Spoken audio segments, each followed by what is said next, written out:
Hey yo everyone, welcome to a new video, and today we are going to take a look at this Pokemon over here, Resonance Giratina. We will take a look at his skills and how he performs in battle, and in the end, I'll tell you guys if this is worth it or not. Reading the skills, let's start with the passive. It's exactly just like the Overlord, so nothing changes from Overlord to Resonance over here.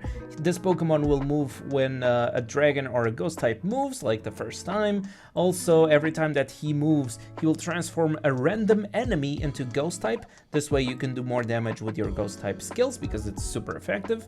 And on top of that, the normal like weather buffer passive, where his buffs cannot be dispelled, will be refreshed instead.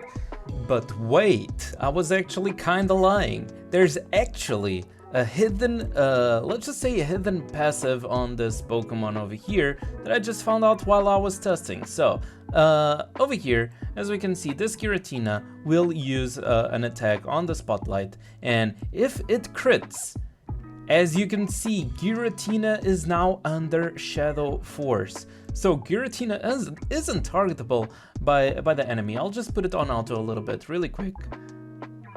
And every time that this Pokemon crits, I believe this is a secret passive because it works on every single skill and it's not on any skill description, or either that or it's just missing from the skill descriptions for some reason. But every time that he crits, he just goes under Shadow Force. As you can see, Zygarde with his ultimate, he's a Pokemon that is able to hit Pokemon that are under Shadow Assault anyways.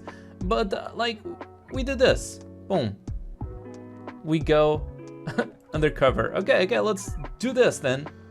And we go under Shadow Assault again. Like, awesome. Skill number 1 is just a dragon type single skill over here with 100% extra crit damage. This skill also will mark the enemy, and that enemy will take like 30% more damage from dragon type skills, and sadly it's from dragon type skills and not dragon type Pokemon. And one of the things that I mentioned before, like having a hidden passive saying like, oh, if you crit you will go diving. No, even if you just land on the shield, just like I did to the Lugia. Right now, like, there's nothing with the shield, but you guys could see like he landed an attack on the shield and he still went on the Shadow Force. Like, this Pokemon goes on Shadow Force every single time he uses an attack. It's kind of interesting, not gonna lie. Look at this. And it's gone again. But well, looking at the Z skill, the only thing different on the Z skill is that instead of 100% crit damage, we have 150% crit damage. So it's basically just more damage, you know? Now, skill number 2 is nothing special. It's just a typical weather buffer skill that almost every weather buffer has. So it increases 100% skill power and 50% defenses to all allied ghost type Pokemon.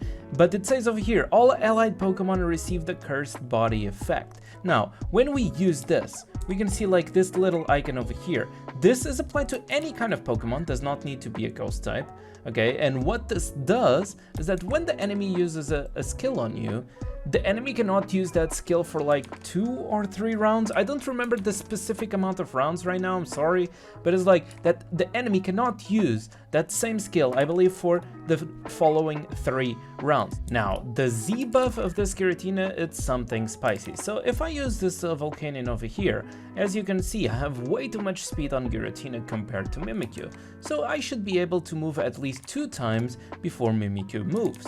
But the Z buff over here will make all my allied ghost type Pokemon move right after I use the Z buff. And also, they get 50% rage and permanently 20% speed. So it's honestly an amazing buff if you are like planning to make a ghost team. As you can see, like 50% rage, and now it's my Mimikyu's turn to move and just slap the enemy Pokemon. Now, unless there is some secret passive as well on the buff that was not found yet, since this is a very recent Pokemon, the Overlord Giratina also has exactly the same kind of buff. So if you are just motivated by the buff itself, maybe Overlord Giratina is more than enough for you. Now, remember on the skill number 1, it said that it will increase the damage taken from dragon type skills. On the skill number 3, which is a ghost type skill, it will increase the damage taken to the Pokemon that you attack of the ghost type skills by 30% for 3 rounds. Also over here it says that if it crits or kills, enters Shadow Force statues for 1 round. But honestly, well, all the skills are already doing that. All the skills are already making you into Shadow Force, so I don't think we need to know that. Now, the only difference that you will have for the Z skill is that you will have a restriction damage increase after you use it. So technically over here it was all fine. Now let me see, maybe I attack this shield over here and yeah, it should be yellow damage, but since we are one-shotting anyways, through a shield basically, which is kind of annoying, we can't see much action. Like, we cannot see the yellow damage over there. Oh, we could see the yellow damage. Let's go. And now the ultimate. The ultimate doesn't have any extra description, honestly. It's just a single target skill with 160 skill power with an extra 100% crit and crit damage. So technically you should be doing a lot of damage, kind of. But honestly, if we go against even Pokemon, this is not like that much damage at all, since Giratina wasn't supposed to be a hitter himself. And the only difference to the Z ultimate, or R ultimate in this case, is that it has more crit damage, and the crit is even increased by 100%, and restriction damage by 50% after you use the skill. So everything being after using the skill makes this Pokemon a little bit weird to use as an attacker. Now, my final opinion over here about this Pokemon. This would be that, I mean, a Giratina is supposed to be a weather buffer, and he is a weather buff. He has an amazing skill for weather buff, and not just that, he's supposed to be a Pokemon that moves after any dragon type, kinda useful to counter some Resonance Black and White, and will apply the cursed body on all of your team. This way, the enemy cannot just dance on you. Now, can it be used as an attacker? I don't think so, because most of it, you could see the damage over here, okay? This is against a better team, let's say it this way. So, we are against, this would be some kind of a fair battle. It's a 20 million power Pokemon against a 76 million team. They all have a lot of power, so it makes up for it. It kind of becomes a fair battle. And in a way, it feels like this Pokemon needs his weather buff, and also needs to hit with his ghost skills, which is, I mean, it's not really the meta right now. Like, it's not everybody's psychic type over there. But then, as you can see, there's still some damage. There's still some damage. Let me just use my Z buff like this. And the only reason this Pokemon is surviving is because the massive base stats that this Pokemon has, because of being Metal's account, being a top player account, of course it has some massive stats. Let me just try to use like this. As you can see, like the awesome thing is like we are always under Shadow Assault, so it's hard for enemies to hit us. But then again, you don't remove any kind of buffs. Like the skills don't have like anything specific besides just crit damage. You also are not going to hit Shadow Assault Pokemon. Also, yeah.